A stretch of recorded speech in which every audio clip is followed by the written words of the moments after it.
Salut mes petits chats, j'espère que vous allez bien. Je vous retrouve aujourd'hui pour une nouvelle vidéo et il s'agit encore une fois d'un top 5.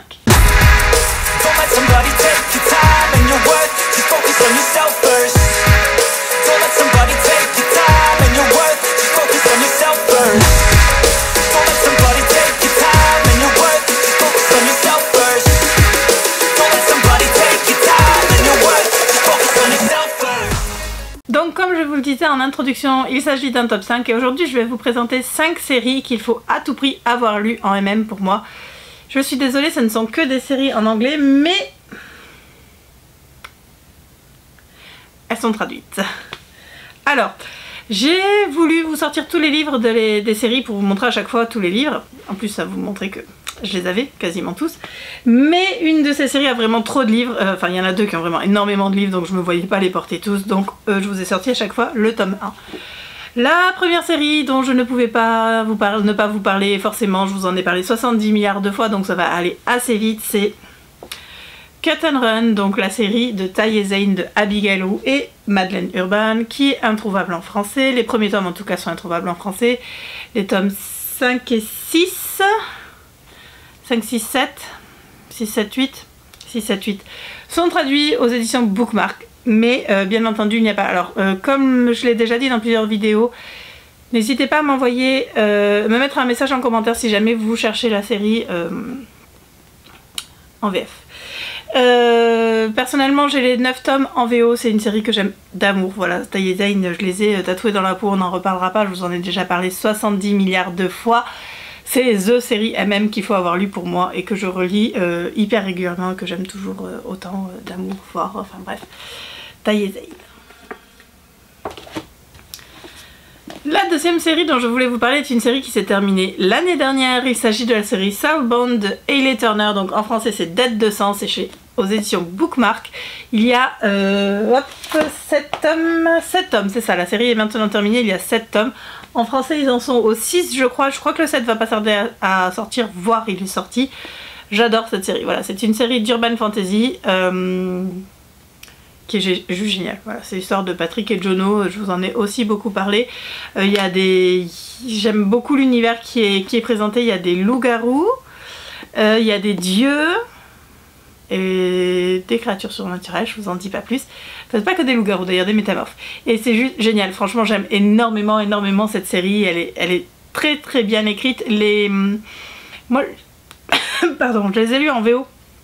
Mais la trad est très bonne. Et ils sont aussi en audiobook, en VF. Et franchement, je vous les conseille parce que l'audio est vraiment top.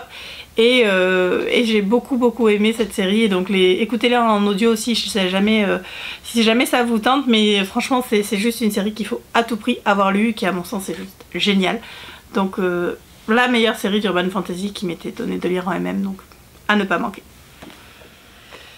La troisième série dont je vais vous parler est traduite chez Rainbow. Il s'agit de la série Wyborn et Griffin, donc Wyborn et Griffon en français, de Jordan L. Oak. C'est chez Rainbow. Je sais plus où ils en sont exactement, mais je crois qu'ils sont assez avancés dans la traduction, sachant qu'il y a 11 tomes.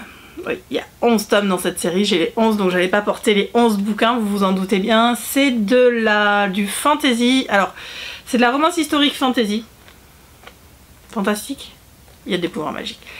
C'est juste génial, voilà, ça se passe, je sais pas trop quand est-ce que ça se passe le premier tome, je sais pas s'il y a la date. Non. Un de ces jours je me les relirai, sérieux, un de ces jours je me referai les 11 tomes de Wyborn et Griffin tellement cette série est géniale. Les personnages sont super, Wyborn est hyper attachant, il est plein de tocs et de manies, et Griffin est juste super mignon, enfin franchement j'ai adoré cette série, je me suis jetée sur le dernier tome quand il est sorti et j'avais tellement peur de ce que l'auteur allait nous proposer pour ce dernier tome, mais il est super, franchement c'est une série que j'aime énormément. Les personnages sont très forts, très drôles, très touchants, c'est beau, c'est super beau, c'est vraiment une série que j'aime, que j'adore, voilà, je vous en ai déjà parlé plein de fois, mais il faut l'avoir lu et la trad est correcte, franchement lisez-la, j'ai adoré, donc voilà, Wyborn et Griffin c'est une série de 11 tomes, mais qu'il faut avoir lu au moins une fois dans sa vie. Une de mes autres séries préférées, elle est terminée et il y a 9 tomes. Alors, toutes les séries dont je vous parle, en fait, donc, sauf la dernière, sont terminées. Donc les 4 premières sont terminées. Et il s'agit de Diversion de Eden Winters, donc c'est aux éditions Bookmark en français, c'est l'histoire de Beau et Lucky, donc là aussi je vous en ai parlé plein de fois, c'est du policier.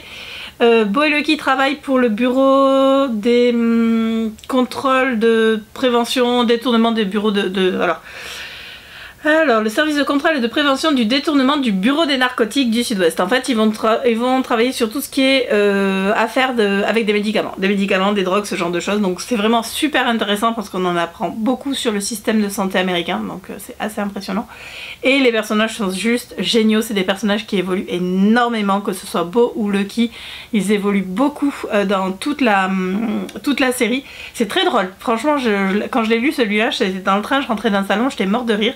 J'ai adoré et c'est vraiment très très beau. La relation entre Beau et Lucky évolue est juste super belle, mais il se passe tout un tas de choses dans ces 9 tomes et franchement je ne peux que trop vous la conseiller parce qu'elle est excellente. Il y a une très très bonne intrigue policière derrière, enfin c'est vraiment très très bon et j'ai adoré cette série et je vous la recommande plus que fortement. La dernière série dont je vais vous parler, si vous avez lu ma vidéo de la semaine dernière, vous ne serez pas surpris. C'est une série qui est encore en continuation parce qu'elle nous annonce tout le temps des tomes. À ce jour, il y en a 13. Attention, contrairement à toutes les séries dont je vous ai parlé précédemment, dans la série dont je vais vous parler aujourd'hui, ce sont des tomes compagnons, c'est-à-dire qu'on ne suit pas les mêmes personnages du début à la fin. Alors j'aurais pu la mettre à part, j'aurais pu vous parler d'autres séries, parce que dans les 4 premières, ce sont les mêmes personnages qui sont dans tous les tomes, les mêmes personnages principaux, le même couple que l'on suit et que l'on voit évoluer au fil des années. Ce qui n'est pas le cas de cette série, mais tous les tomes sont plus ou moins intervertis entre cette série-là, plus les autres séries de la même auteur. Il y a tout un amalgame, enfin... bref, tout le monde connaît tout le monde et tout le monde est sorti, enfin pas est sorti avec tout le monde, mais bon bref, il y a des liens un peu partout. Sans plus attendre, il s'agit de la série The Protectors de Sloane Kennedy qui est traduite en français chez Juno Publishing. Alors, The Protectors, ça c'est le tome 1, Absolution. Le point commun entre tous les tomes des Protectors, c'est qu'ils travaillent tous plus ou moins pour la même entreprise et ils vont être chargés de protéger des gens. Donc en gros, il y a toujours un membre du couple ou du trouble qui est en danger et l'autre qui va les protéger. Voilà, c'est toujours un peu la même intrigue. Et comme je vous disais, ils ont des liens avec d'autres séries de l'auteur et on retrouve les personnages à part. Voilà. Dans ce tome-là, on a Jonas, Mace et Cole. Voilà. Et en fait, ce que j'ai trouvé un petit peu dommage, c'est que c'est mes personnages préférés. C'était mon premier MMM et c'était aussi mon premier roman de l'auteur. Et en fait, c'est ceux qu'on voit le moins parce qu'ils habitent à New York, contrairement aux autres qui habitent à Portland. Donc on les voit beaucoup moins que... ou à Seattle, je crois Seattle. On les voit beaucoup moins que les autres personnages qu'on recroise beaucoup plus facilement dans les autres tomes, mais à chaque fois qu'on les croise, je suis trop contente. Bref, c'est la série qui m'a fait découvrir l'auteur et c'est une série que j'aime énormément, même si elle est bourrée de clichés. J'adore cette série et si vous avez aimé le premier tome, alors ou le deuxième, parce que le premier, comme je vous disais, c'est un MMM, donc c'est assez particulier, mais les MMM de Sloane Kennedy sont juste géniaux. Elle arrive à faire en sorte que les 3 personnages soient importants, enfin, il n'y en a pas un qui est laissé pour compte, enfin, c'est vraiment des MMM comme je les aime, et c'est un de mes genres préférés. Vous le savez, ou si vous ne le saviez pas, bah, maintenant vous le savez. Et les siens sont particulièrement excellents. Et donc si vous avez accroché, vous allez aimer les tomes. Voilà, alors je vous conseille pas de les enchaîner parce que c'est un peu toujours la même chose, donc lisez autre chose entre temps. Mais quand vous avez envie de lire une romance voilà, qui va à la fois vous déchirer et vous apporter beaucoup d'émotions, bah voilà, les Protectors c'est toujours une valeur sûre et pour moi c'est une série qu'il faut avoir lu au moins une fois dans sa vie quand on lit du MM. Voilà pour cette vidéo. Personnellement, j'adore suivre des personnages, un couple de personnages à travers plusieurs tomes. J'aime les voir évoluer, j'aime voir l'avancée de leur relation. C'est une conversation qu'on a souvent avec Loïc de Red's Reading. Lui, il aime pas en fait, il aime bien voir les gens se mettre ensemble, mais la suite, ça l'intéresse pas forcément. Alors que moi, c'est quelque chose que j'aime beaucoup. Donc j'aime bien suivre des personnages comme ça tout au long d'une série. C'est pour ça que j'aime beaucoup les séries, où j'aime bien les retrouver de temps en temps en clin d'œil dans d'autres tomes sur d'autres personnages, mais retrouver quand même les personnages du tome d'avant. N'hésitez pas à me dire en commentaire si vous avez lu certaines de ces séries, si vous les avez aimées ou pas, ou s'il y en a d'autres que vous avez aimées et que je n'ai pas citées et que vous voulez me faire découvrir, ou au contraire de me dire que vous, bah, comme Loïc, ça ne vous intéresse pas du tout de savoir ce qui se passe après le happy end. En attendant, j'espère que cette vidéo vous a plu, je vous fais d'énormes bisous. Merci encore une fois de m'avoir redonné envie de tourner des vidéos, j'espère rester sur ce mood là. Faut juste que je trouve des idées, donc n'hésitez pas à m'en donner. Je vous fais plein d'énormes bisous et je vous dis à très bientôt pour une nouvelle vidéo. Salut!